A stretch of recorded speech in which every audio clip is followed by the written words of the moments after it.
Okay, so if you could see here, so module, okay, so this is how it works. So kung sa C, naka main, di ba? Naka main, they open parenthesis, close parenthesis. So here you have module. So inside your module, you identify your inputs and outputs. Then end module is the close na brace nimo. So module and module. So inside that, those are first, 'di ba, kung mag-declare ka. So in programming C, naka-declaration. So for example, mayroon ka integer I, integer number, etc. So here, ang i-declare nimo is input and output. So kay hardware man ta, so obviously sa circuit nato, input and output yun na siya. So nakay input, nakay output. And then sa hardware, simply in order to make a system, so those input and output will be connected together. So na siya kini kung napay additional na mga IC connected output to the input and etc. and so on. So na kay mga wires na panggamiton. So here assume lang ni siya ha. So later we'll have more example of this. So here this is the functionality of the D flip-flops. So I assume na you know how to use D flip-flop na. So we will be using this one, man. Don't worry, we will be using this one. We will be doing this one, recalling this one. Okay. So one can describe a simple flip-flop katong example na D flip-flop as that in the above figure, as well as one can describe complicated design having million gates. So, one na to combinational circuit or sequential circuit na nimo.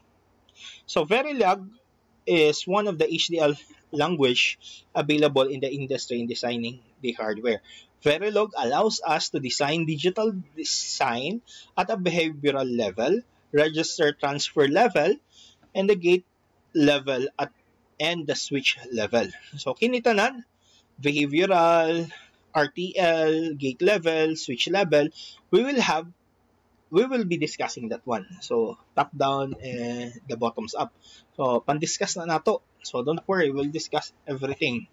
So, Verilog allows hardware designer to express their design with the behavioral constructs.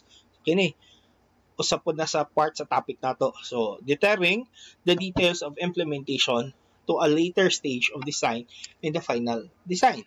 So many engineers who want to learn Verilog most often ask this question: how much time it will take to learn the Verilog?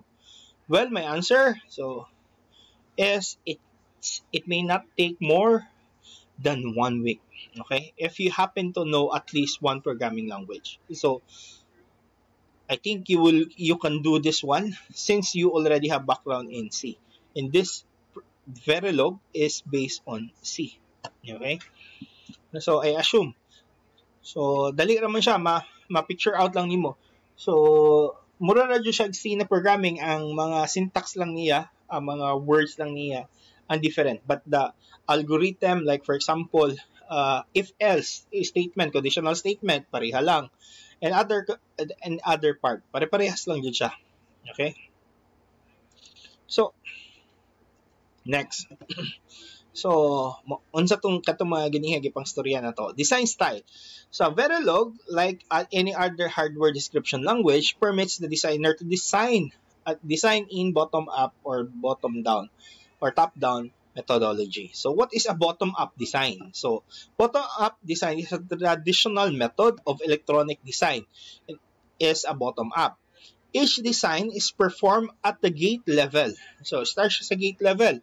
So, using a standard gate. So, refer to a digital section for more details. So, which increase complexity of the new design. This approach is nearly impossible to maintain. So, the new system consists of ASIC or microprocessor, which complexity of 1,000 transistors. This traditional bottom-up design have give way to a new structural hierarchical design method. Without this new design practice, it would be impossible to handle new complexity. So, unsa may pasabot na ni gate level? So, let's say ang imuhang microprocessor, which is katong topic na nato karon, is more on language na siya, programming language. In your IC, in your logic circuit, ano pa na siya? So functionality, individual functionality pa na siya. So sa microprocessor, you are the final output, you are asked to design or kanang mga programming na output ninyo, hardware output ninyo, you are asked to make a system already. While so in yung logic, if your professor asks you to design a system using logic gates, so kato, di ba, kung magama mo, kung nakasuway na mo gamag adder, subtractor, multiplier, divider, decoder, so very complex na siya, very taas kayo mga algorithm, what algorithm meaning the boolean functions.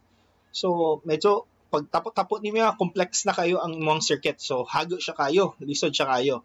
So kada that is a bottom-up design. So from a gate level. So gikan sa gates niya tagsa-tagsaon jud nimo na mao na siya ang i-program nimo. Okay? So we'll teach you actually our topic, it will start at the bottom up. Then we'll do the top-down design. So top-down design, di na nato tan-awon ang gate. Tan-awon na lang nato ang input, output, tapos conditions na lang niya. Dili na nato i-agi og gates. Okay? So top-down design. It a desired design style of all designer is a top-down design. A real top-down design allows early testing, easy change of different technologies, a structured system design, and offers many other advantages. But it is very difficult to follow a pure top-down design due to its fact that most design are mix of both methods, implementing some key elements of both design styles. So, one is sample of top-down design approach from a specification, so to a higher level design, to a lower level design. So, gikan sa gusto nimong mahitabo, so go to the specific. So, top to the bottom. So, from here, low-level design, RTL, katong mga, don't worry, kini, pan-discuss na nila to. Then, logic synthesis, balik siya, process na pod. And then, once ma-okay na siya ani, magtuyok siya ani, mo-proceed siya, place and route. So, meaning, maggama na ka og imuhang, it's either masking or maggama na ka og boards nimo. So, fabrication, so pag-create na nimo sa imong design sa output, and then validation. So, SI validation. So, pag-validate mo whether it's really functioning well. Okay. So, abstraction levels of Verilog. So, these are the abstraction levels. There are three of them are very important. Behavioral level, register, transfer level, and the gate level. So, under these three, the first one is behavioral level. These levels describe the system by concurrent algorithm. So, each algorithm itself is sequential. So, that means it consists of a set of instructions that are executed one after the other function. Task and always block are the main element. So, meaning, sample of behavioral levels are katong mga inyuhang flip-flops, latches, etc. So, nasa clock pulse. So, dapat sige man siya change, sige hatag siya pulse, so mag-change ang output. So, dapat magbantay ka specifically kung ano siya ang rising edge or falling edge niya. So, positive edge or negative edge niya. So, i-check nimo kano siya mo fall, kano siya mo rise. Okay. So, don't worry. This is just an introduction. Behavioral level specifics are to be discussed as we go on. Next is register transfer level. So, it is a design using register transfer level specify the characteristics of circuit by operation and the transfer of data between the registers. So, an explicit clock is used. So, RTL design contains exact timing possibility.